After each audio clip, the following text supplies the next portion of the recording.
तो आज हम देखेंगे find the area of triangle. Area of triangle find करना है। कैसे करना है? Using Heron's formula. ये आपने सुना होगा, ठीक है। हीरोन्स फार्मूला आपने ये हमने पढ़ा है। कहाँ पर पढ़ा है ये? आपने 10th क्लास में पढ़ा होगा, आपने 10th या 9th में। इसमें क्या होता है, हमने पहले क्या निकालना होता है? सेमी पैरामीटर निकालना होता है। सेमी पैरामीटर, पैरामीटर क्या होता है? पैरामीटर होता है जितनी भी साइड है उनका सम कर देना है। वो क्या होता है? आ जाएगा, किसी भी शेप का पैरामीटर आ जाएगा।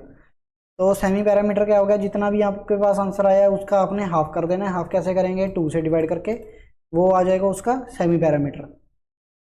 तो जैसे यहाँ पे साइड दी हुई है, इन्होंने एस मतलब सेमी पैरामीटर निकाल लिया यहाँ पे। तो हीरोन्स फार्मूला क्या होता है फाइंड करने का? ये फार्मूला है उसका, स्क्वायर रूट में एस मल्टीप्लाई ब्रैकेट में एस माइनस ए, और फिर से मल्टीप्लाई एस माइनस बी, ये उसका फार्मूला है। तो हम इसे सोल्व करना शुरू करते हैं क्वेश्चन को। तो सबसे पहले हमने यूज़र से हम लेंगे value. Let a equal to number लेंगे, ठीक है। नंबर में वैल्यू लेंगे और इसमें यूज़र से इनपुट ले लेंगे प्रॉम्प्ट की मदद से, और उसे कहेंगे एंटर ए साइड। ए की साइड कर दो, और ऐसे ही बी, और ऐसे ही सी साइड ले लेंगे हम यूज़र से। बी और सी साइड हम यूज़र से यहाँ से फिल करवा लेंगे। उसके बाद क्या करवाएंगे एक ना कंसोल करवा देंगे। हम कंसोल नहीं करवाना, पहले हम क्या करेंगे? सेमी पैरामीटर फाइंड करेंगे। सेमी पैरामीटर क्या होता है? जितनी भी साइड है, पहले पैरामीटर क्या होता है? ए प्लस बी प्लस सी। ये तो पैरामीटर हो गया सभी साइड का, ठीक है। सम ऑफ ऑल साइड क्या होता है? पैरामीटर। अगर हम इसे 2 से डिवाइड कर दें तो क्या बन गया? ये सेमी पैरामीटर बन गया। और यहाँ पे हम इसे न्यू वेरिएबल है तो लेट से लेंगे, ठीक है। तो ये हो गया सेमी पैरामीटर, हमने यहाँ पे एस में स्टोर करवा लिया। तो अब हम क्या करेंगे? कंसोल डॉट लो। अब हम आंसर फाइंड करेंगे। यहाँ पे क्वेश्चन में आंसर क्या था? स्क्वायर रूट होता है ना, स्क्वायर रूट। स्क्वायर रूट कैसे आएगा? यहाँ पे मैथ में तो स्क्वायर रूट है, तो कैसे लगेगा यहाँ पे कोडिंग में? यहाँ पे एक मैथ का फंक्शन होता है, math dot S Q R T.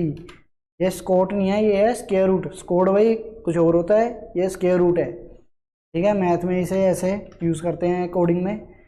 तो मैथ डॉट स्क्वायर रूट हो गया। किसका स्क्वायर रूट लेना है? हमने एस को मल्टीप्लाई करवाना है एस माइनस ए से।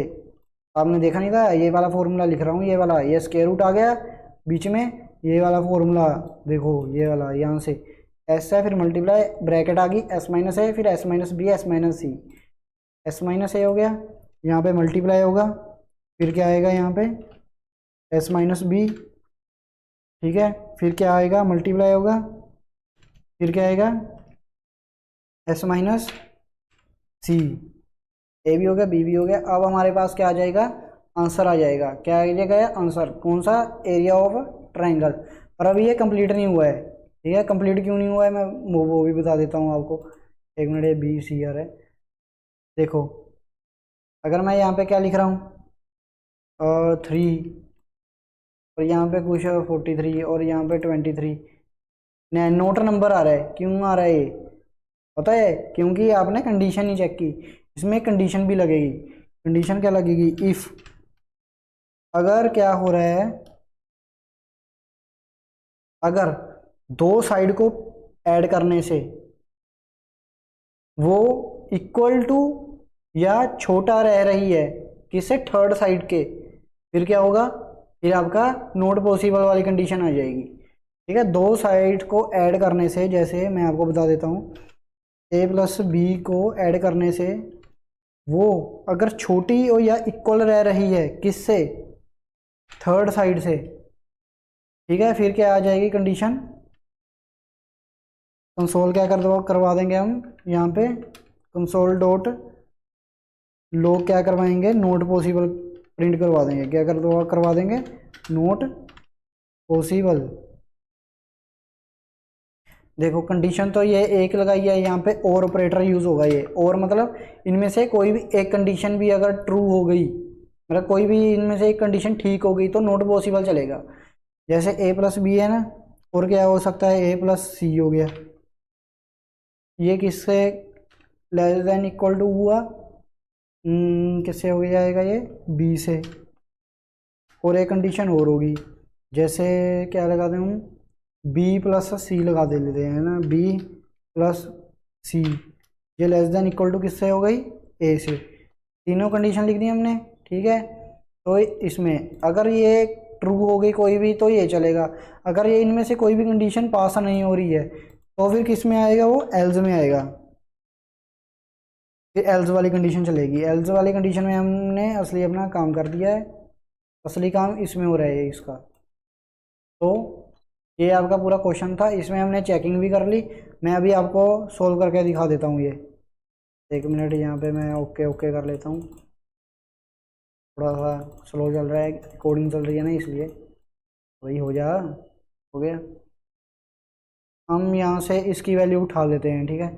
जैसे 32, 24, 40, 32 और क्या था, 24 और 40। इसका आंसर आ रहा है हमारे पास 384। चेक करें, इसका आंसर 384 आ रहा है। देखो 384 आंसर आ रहा है, तो हमारा ये ठीक चला गया।